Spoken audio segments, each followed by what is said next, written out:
Oke, mulai merekam. Bismillahirrahmanirrahim. Assalamualaikum, selamat sore Bu Anti. Bagaimana kabarnya hari ini? Waalaikumsalam. Alhamdulillah sore ini luar biasa sangat sibuk sekali. Tapi tetap Betul, Masya Allah. Harus tetap semangat ya Bu ya. iya dong, tetap semangat Bu. Ngomong-ngomong ini Bu Anti, ada urusan apa ini? Bu Anti mau ketemu dengan saya hari ini? Gini Bu, saya ingin meningkatkan kompetensi saya dalam mengolah kelas karena di dalam kelas saya merasa saya tidak berhasil dalam mengolah kelas saya dengan baik karena di mana anak-anak ini sering berbicara di dalam kelas. Wah, tentu itu hal yang sangat bagus sekali ya Bu. Bu Anti ini mau meningkatkan kompetensi Ibu dalam kelas. Tujuannya itu ya untuk karena anak-anak tidak terlalu bisa berhasil di dalam kelas. Nah, bisakah Ibu ceritakan apa yang menjadi tujuan Ibu ingin meningkatkan kompetensi tersebut? Iya Bu, saya ingin menciptakan kelas yang kondusif dan menyenangkan bagi siswa ketika di dalam proses belajar mengajar saya. Ketika saya mengajar, saya ingin mereka fokus dalam mengikuti pembelajaran saya Bu. Oh iya, ingin meningkatkan fokus siswa, kemudian agar siswa bisa terlibat aktif ya. Iya. Berarti Ibu ingin dalam pembelajarannya dapat mengelola kelas agar tercipta kelas yang kondusif ya Bu ya? Iya Bu, benar. Saya ingin sekali melakukan itu. Saya ingin menciptakan kelas yang kondusif dengan pembelajaran yang efektif. Karena dengan mengelola kelas dengan baik, saya dapat menciptakan lingkungan yang mendukung proses belajar mengajar yang optimal Bu. Baik. Ini apa yang sudah Ibu lakukan untuk mencapai tujuan yang Ibu katakan tadi ya? Mungkin salah satunya dengan mengelola kelas dengan baik itu bagaimana cara untuk mendukung proses belajar yang optimal? Saya sudah mencoba Bu beberapa metode, bahkan menerapkan berbagai metode di dalam proses pembelajaran saya, seperti menerapkan aturan kelas yang jelas, pemberian penguatan positif, pengelompokan siswa, bahkan penggunaan media dan alat bantu itu sering saya terapkan Bu. Bahkan saya melakukan pendekatan individual kepada mereka, tetapi saya merasa metode yang saya gunakan ini belum efektif Bu. Oh, jadi Bu Anti ini sesungguhnya telah menerapkan berbagai metode seperti aturan kelas yang jelas, pemberian penguatan positif, pengelompokan siswa, penggunaan media alat bantu, bahkan juga melakukan pendekatan individual, tapi dirasa belum efektif ya Bu ya. Menurut Ibu, apa yang menjadi tantangan Ibu dalam mencapai tujuan tersebut? Saya merasa masih kesulitan untuk mengendalikan siswa yang suka berbicara, bahkan mereka sering bercanda Bu di dalam kelas, bahkan mereka kadang tidak fokus dalam mengikuti proses pembelajaran saya Bu. Ya. Berarti di sini siswanya yang biasa tidak fokus, suka berbicara dalam kelas. Eh, Baiklah, mari kita mari kita bahas strategi apa yang dapat Bu Anti lakukan untuk mengendalikan siswa yang suka berbicara saat pembelajaran berlangsung.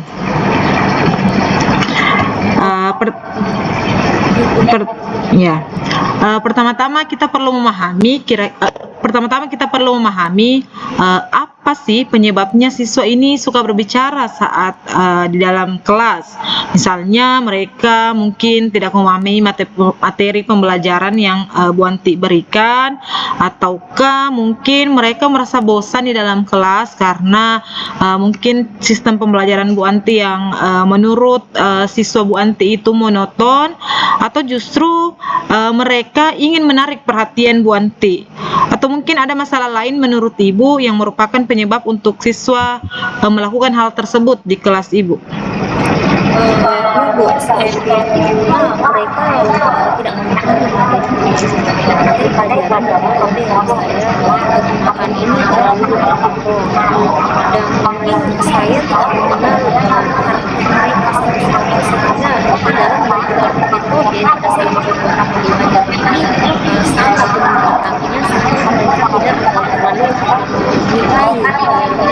pembelajaran yang saya terapkan di dalam kelas ini, seperti itu.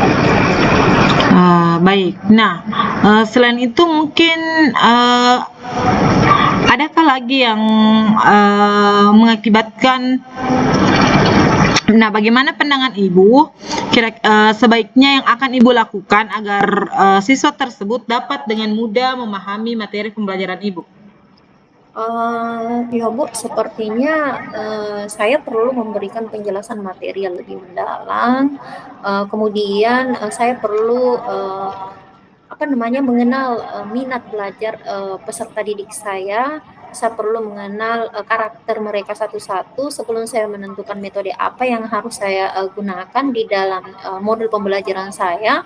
Kemudian saya juga harus lebih memperhatikan mungkin peserta didik saya, karena mungkin peserta didik ini banyak karakternya yang berbeda-beda, ada mungkin yang ingin diperhatikan, ada yang mungkin tidak suka diperhatikan. Mungkin dari segi situ saya harus lebih peka terhadap mereka di dalam proses pembelajaran mengajar saya, Bu. Dan mungkin saya juga harus lebih saya harus lebih lebih peka juga terhadap mereka yang sering bercanda ini. Mungkin dia bercanda karena ya ada masalah-masalah mereka yang dari rumah yang saya tidak tahu, sehingga mungkin dia harus melampiaskan ya dengan cara bercanda atau untuk menutupi ya kesedihan mereka dari rumah. Mungkin seperti itu. Baik. Tadi Ibu katakan minat belajarnya siswa tentang karakternya, kemudian memberikan perhatian lebih kepada peserta didik karena mungkin mereka memiliki beberapa karakter yang berbeda, ada yang memang membutuhkan perhatian lebih, ada yang cukup sampai di situ juga dan lebih peka terhadap mereka. Nah, selain dari itu kira-kira masih ada tidak Bu yang menurut Ibu ini menjadi masalahnya? Ya, mungkin yang masalahnya juga mungkin dari saya tidak melihat pertama pada saat menentukan modul ajar, saya tidak menggunakan asesmen asesmen awal untuk mengetahui kemampuan setiap peserta didik, sehingga saya tidak tahu bahwa ada peserta didik yang mungkin beda-beda dari segi gaya belajarnya, ada yang suka bermain, ada yang suka bercanda, ada yang suka mungkin serius. Mungkin dari segi situ juga yang harus diperhatikan. Ya, betul sekali ya Bu. Jadi sebaiknya itu sebelum kita memulai pembelajaran, alangkah lebih baiknya itu kita melakukan asesmen diagnostik untuk melihat bagaimana siswa itu sendiri dan bagaimana proses pembelajaran kita bisa berlangsung dengan baik. Nah, bagaimana Bu Anti sekarang? Apa Ibu Anti sudah ada pencerahan mengenai masalah yang telah Ibu Anti ini hadapi saat sekarang ini? Iya Bu, alhamdulillah saya sudah memiliki gambaran seperti apa yang harus saya lakukan untuk kedepannya, untuk lebih memahami peserta didik saya di dalam kelas. Saya harus lebih peka terhadap mereka, saya harus lebih memperhatikan kondisi mereka. saya harus memperhatikan latar belakang mereka. Ini tuh yang harus saya perhatikan dari murid-murid saya mungkin karena selama ini mungkin itu yang maksudnya saya terlewatkan dengan kondisi mereka yang selama ini saya hanya datang mengajar tanpa memperhatikan kondisinya seperti apa dari rumah. Bahkan mungkin saya tidak pernah memperhatikan kondisinya di dalam kelas dengan teman-teman mereka. Jadi gambarannya ke depan ya saya sudah betul-betul ada gambaran bahwa oh sebelum saya masuk mengajar ini saya harus betul melihat satu persatu siswa saya yang mana betul-betul siswa saya yang sudah siap belajar dengan yang belum siap belajar. Mungkin yang seperti itu gambaran saya ke depannya. Baiklah. Nah, sekarang kan Bu Anti sudah memiliki nih gambaran apa yang harus Ibu Anti lakukan. Selanjutnya, apa apa rencana Ibu agar dapat mengimplementasikan strategi-strategi yang sudah Ibu susun ini? Ya Bu, mungkin langkah yang pertama saya sudah menyusun materi yang dapat menarik minat siswa agar mereka bisa fokus di dalam proses belajar mengajar saya. Kemudian saya akan mempelajari metode-metode yang lebih variatif atau metode yang lebih menarik yang bisa menarik minat peserta didik di dalam proses belajar mengajar itu. Kemudian saya akan membuat kelas menjadi lebih hidup, artinya mereka tidak jenuh dalam mengikuti proses belajar mengajar. Mungkin lebih banyak memberikan ice breaking kepada mereka sehingga mereka bisa lebih bahagia di dalam kelas. Baik, itu tadi strateginya. Kemudian, apakah ada yang bisa Ibu ajak kerjasama di sekolah Ibu mungkin atau di sekolah luar yang dapat mengatasi masalah ini? Iya Bu, ada di sekolah yang saya ajak ada beberapa guru penggerak dan rekan sejawat sebagai sesama guru PPKN. Saya bisa ajak kerjasama untuk untuk menyusun materi-materi seperti apa yang akan nanti saya buat di dalam kelas yang lebih menarik, yang lebih membuat peserta didik lebih tertarik, bahkan lebih fokus di dalam mengikuti proses belajar mengajar saya, walaupun teman-teman saya mungkin ini juga memiliki kesibukan, tetapi saya yakin mereka mampu bekerja sama dengan baik, terutama tadi yang sama-sama guru PPKN. Iya.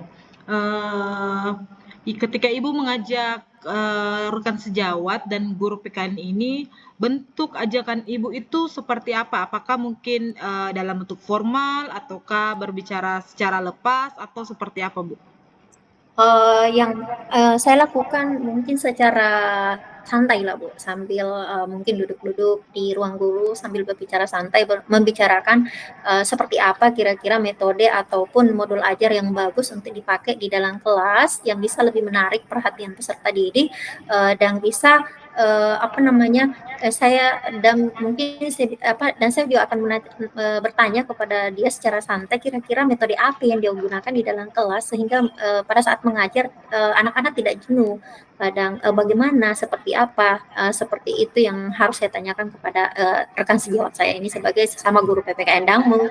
Juga saya nanti saya akan meminta untuk mungkin masuk di dalam kelasnya untuk melihat seperti apa cara mengajar dia. Baik, Bu. Selanjutnya, kapan Ibu akan memulai melakukan rencana Ibu ini? Secepatnya Bu, karena saya pikir lebih cepat lebih baik, mengingat pembelajaran sekolah sekarang sudah aktif dan saya harus lebih cepat bergerak, terutama dalam membuat modul ajar ini. Saya harus betul-betul mempersiapkan dengan baik, apalagi ini tahun ajaran baru. Nah, betul sekali ya Bu, lebih cepat lebih baik agar sistem pembelajaran juga di kelas itu berdampak baik juga kepada siswa. Nah, Bu Anti sudah membuat rencananya sedemikian rupa. Sekarang apa yang membuat Ibu yakin kalau Ibu akan berkomitmen untuk melakukan hal tersebut? Iya Bu, insya Allah saya akan berkomitmen menjalankan menjalankannya mengingat dengan apa yang menjadi tujuan awal saya, yaitu untuk menciptakan kelas yang kondusif, kelas yang lebih yang lebih uh, kelas yang lebih inovatif, bahkan kelas yang lebih mereka lebih nyaman di dalam proses pembelajaran. Ya, mungkin itu salah satu komitmen saya di awal, bahwa saya ingin menjadikan kelas saya lebih kondusif di dalam proses pembelajaran, di mana lagi tidak ada peserta didik yang bercanda, di mana tidak ada lagi peserta didik yang berbicara, di mana lagi peserta didik tidak ada yang artinya tidak cuek dan tidak memperhatikan materi yang akan nanti saya jelaskan di dalam proses pembelajaran. Baik Bu, silahkan dilakukan rencana aksinya dan harapan saya semoga dengan pertemuan ini Ibu sudah mampu menemukan titik terang dari permasalahan yang Ibu alami. Saya harap kapan-kapan kita bisa bertemu lagi karena saya ingin mendengarkan bagaimana cerita Ibu setelah melakukan strategi-strategi yang telah Ibu susun tadi, apakah dapat berdampak baik dengan proses belajar mengajar sesuai dengan Ibu yang harapkan. Baik Bu, terima kasih. Saya betul-betul berterima kasih dengan Ibu. Saya sangat lega sekali bisa bercerita dengan Ibu, dan saya sudah ada gambaran mengenai apa yang akan saya lakukan ke depannya untuk mengatasi permasalahan saya, dan bagaimana saya akan segera untuk menindaklanjuti apa yang menjadi permasalahan saya ini, dan saya akan betul-betul insya Allah kedepannya mudah-mudahan lebih baik, lebih bagus lagi, dan masalah-masalah saya di sekolah sudah bisa saya atasi dengan baik. Terima kasih Bu. Baik Bu, ya Bu, sampai jumpa lagi di lain waktu. Sama-sama Bu, Assalamualaikum warahmatullahi wabarakatuh. Iya Bu, Waalaikumsalam warahmatullahi wabarakatuh.